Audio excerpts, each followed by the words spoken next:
Ilia Topuria taking Volkanovski's belt was a bit reminiscent of how Conor did that leading up to his fight with Jose Aldo when they fought for the belt for the first time. There's also some more interesting parallels between Conor and Ilia when they fought for the belt for the first time. Both were 27 years old, both were on a 14-fight win streak, and both were 6-0 in the UFC.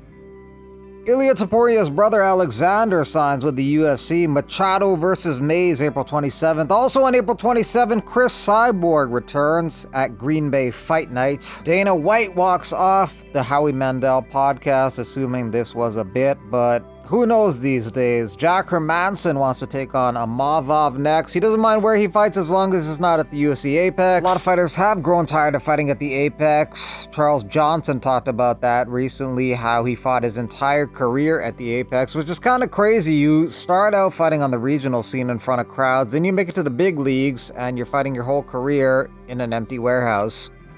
Robert Whittaker's 21st UFC fight on Saturday. Paulo Costa hasn't fought since he fought Rockhold in 2022. Riddell out of this fight, so they need a replacement, and Devin Clark no longer on the UFC roster. I know, man. It hurt me too. Come here, man.